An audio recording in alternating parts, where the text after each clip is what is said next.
মাননীয় স্পিকার, কাদম্বরী মরিয়া প্রমাণ করিল যে কাদম্বরী মরে নাই। কিন্তু প্রশ্নটা হচ্ছে, যদি জ্বালানির কোনো সংকটই না থাকে তাহলে এত লম্বা লাইনই বা কেন, দামই বা বাড়াইতে হয় কেন, অফিস কর্মসূচি সময় পরিবর্তন করতে হয় কেন? ধন্যবাদ। মাননীয় স্পিকার, আপনাকে অসংখ্য ধন্যবাদ। মাননীয় স্পিকার, কাদম্বরী মরিয়া প্রমাণ করিল যে কাদম্বরী মরে নাই। আমাদের তেলের দাম শেষমেশ বৃদ্ধি হইল মাননীয় স্পিকার, কিন্তু তার আগে আমরা দেখলাম কয়েক কিলোমিটার জুড়ে লম্বা লাইন। আমরা দেখলাম মাঝরাত পর্যন্ত ড্রাইভাররা দাঁড়িয়ে আছে, তারা তেল পাচ্ছে না, কিন্তু সরকারের সেই ব্যাপারে কোনো হেলদোল নাই।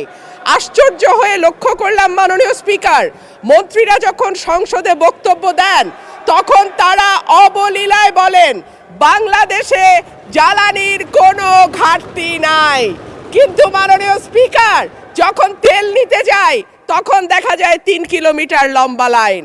মাননীয় স্পিকার, সরকার সম্ভবত কিছু পদক্ষেপ গ্রহণ করবার ঘোষণা দিয়েছে। তার একটা হচ্ছে মার্কেট প্লেস 7টা বাজে বন্ধ করে দেয়া।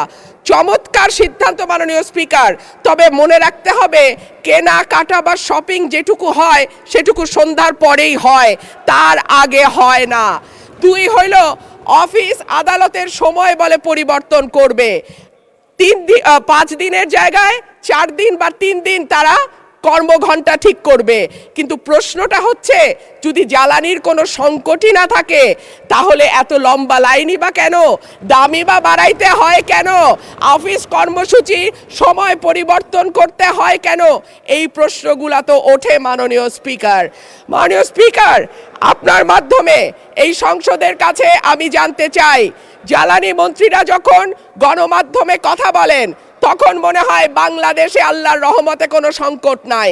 ওনারা যদি পরিষ্কার করে বলেন বাংলাদেশে বর্তমানে কত দিনের অকটেন ডিজেলের মজুদ আছে, কতদিন চলতে পারবে, পাম্পগুলো কেন পর্যাপ্ত পরিমাণ তেল পায় না, তেলের মজুদদারি